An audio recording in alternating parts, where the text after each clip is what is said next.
अतीक अहमद के बेटे अबान अहमद को दफनाने की तैयारी प्रयागराज में पूरी कर ली गई है। अब से थोड़ी देर में अबान अहमद को कसारी मसारी कब्रिस्तान में दफनाया जाएगा। प्रयागराज के चकिया इलाके में इस वक्त कड़ा सुरक्षा पहरा है। पुलिस बल के जवान तैनात हैं और एसटीएफ के रडार पर अतीक अहमद की पत्नी शाइस्ता परवीन है, जो कि पिछले 2.5 साल से फरार है। पुलिस सोर्सेज के मुताबिक अब एक्शन मोड में है। शाइस्ता पर 50,000 का इनाम है। इससे पहले शाइस्ता परवीन अपने बेटे असद और अपने पति अतीक अहमद के जनाजे में शामिल नहीं हुई थी। आपको बता दें कि कल अबान अहमद की सड़क दुर्घटना में मौत हो गई थी। आज उसका अंतिम संस्कार किया जा रहा है। अतीक के रिश्तेदार, परिचित और इलाके के लोग जनाजे में शामिल हो रहे हैं और सबकी निगाहें इसी बात पर हैं कि शाइस्ता परवीन, जो पति अतीक अहमद के जनाजे में शामिल नहीं हुई थी, बेटे असद के जनाजे में शामिल नहीं हुई थी, क्या अपने छोटे बेटे के जनाजे में शाइस्ता परवीन शामिल होगी? इसी को देखते हुए कड़ी सुरक्षा के इंतजाम प्रयागराज के कसारी मसारी कब्रिस्तान के आसपास किए गए हैं। माफिया और पूर्व सांसद अतीक अहमद की पत्नी शाइस्ता परवीन के छोटे बेटे अबान अहमद के सुपुर्दे खाक में शामिल होने की आशंका को लेकर एसटीएफ इस वक्त एक्टिव मोड में है। एसटीएफ अधिकारियों का कहना है कि एजेंसी इस दुर्घटना के बाद से हर गतिविधि पर नजर बनाए हुए है। तो शाइस्ता परवीन अतीक अहमद की बीवी, जिस पर कई मुकदमे दर्ज हैं, 50,000 का इनाम शाइस्ता परवीन पर है, 2.5 साल से फरार है। यूपी एसटीएफ और पुलिस लगातार शाइस्ता परवीन की तलाश कर रही हैं। ऐसे में आज जब अबान अहमद, जो कि शाइस्ता परवीन का छोटा बेटा है, उसका जनाजा आज उठेगा, उसे सुपुर्दे खाक आज कसारी मसारी कब्रिस्तान में किया जाएगा, तो क्या शाइस्ता परवीन अपने बेटे के जनाजे में शामिल होगी? क्या वो कब्रिस्तान पहुंचेगी? इस पर पुलिस की निगाहें बनी हुई हैं।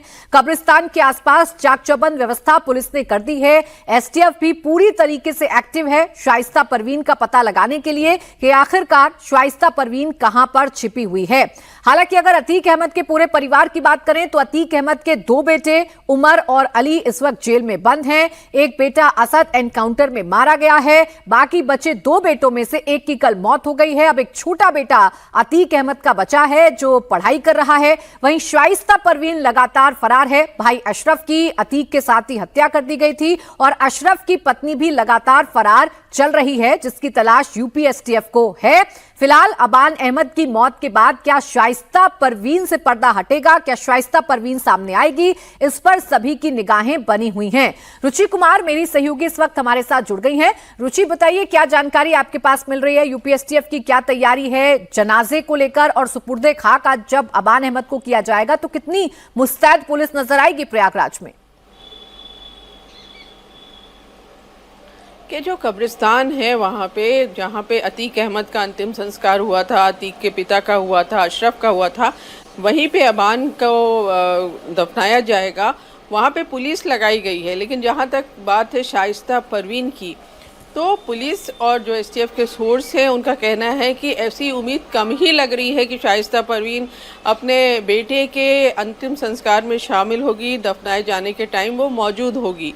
क्योंकि एसटीएफ और पुलिस ये कह रही है कि जब वो अतीक अहमद का इंतकाल हुआ तब नहीं आई, अपने बेटा जो असद एनकाउंटर में मारा गया था तब नहीं आई, अशरफ जो अतीक का भाई था वो मारा गया तब नहीं आई, तो ऐसी उम्मीद कम लग रही है कि शाइस्ता अब जहां छुपी हुई है वहां से निकलेगी। लेकिन टीम्स वहां पे लगाई गई हैं और सिक्योरिटी इसलिए भी वहाँ पर है क्योंकि जो अतीक के दोनों बेटे हैं जो जेल में बंद हैं, अली और उमर, उनके पैरोल के लिए एप्लीकेशन दी गई है इलाहाबाद हाई कोर्ट में कि उनको पैरोल दी जाए जिससे वो अपने भाई के अंतिम संस्कार में शामिल हो पाए। तो अगर दोनों भाई को पैरोल मिल जाती है और वो जेल से छूट के आते हैं तो भी इस वजह से वहाँ पे सिक्योरिटी रखी गई है। लेकिन उम्मीद ऐसी कम है कि शाइस्ता परवीन जहाँ भी छुपी है वहाँ से निकलकर आज सामने आएगी। बिल्कुल, देखिए शाइस्ता परवीन के बारे में तो जानकारी यही है कि वो लगातार फरार है। पति के जनाजे पर नहीं आई, असद के जनाजे पर नहीं आई, अब छोटे बेटे के जनाजे पर आती है नहीं आती है, इसको लेकर एसटीएफ ने अपना पहरा कड़ा कर दिया है। लेकिन जो जानकारी आप दे रही हैं रुचि कि दोनों बड़े बेटे जो झांसी और लखनऊ जेल में बंद हैं, क्या संभावना है उनके पहुंचने की?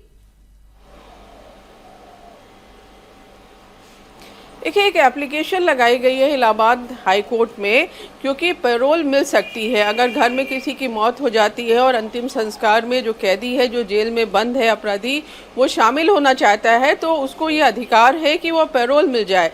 तो ये कस्टडी पैरोल होती है, यानी कुछ घंटे या 6 दिन मैक्सिमम उसके लिए होती है कि वो जाकर अंतिम संस्कार या जो बाकी रीति रिवाज जो हो रहे हैं, हवन या जो इसमें जैसे मजलिस वगैरह होगी, उसमें वो शामिल हो सकता है। लेकिन अब हाई कोर्ट इसको देता है कि नहीं देता है, इसका इंतजार करना पड़ेगा। करीब 12 बजे के आसपास उम्मीद है कि हाई कोर्ट में ये एप्लीकेशन जज के सामने आएगी और वो फैसला करेंगे। अब अगर इनको पैरोल दोनों भाइयों को मिल जाती है तो टाइम लगेगा, क्योंकि एक लखनऊ जेल में बंद है और एक झांसी जेल में बंद है। बिल्कुल, और इसीलिए सुरक्षा के कड़े बंदोबस्त देखने को मिल रहे हैं। शुक्रिया आपका रुचि तमाम जानकारी के लिए।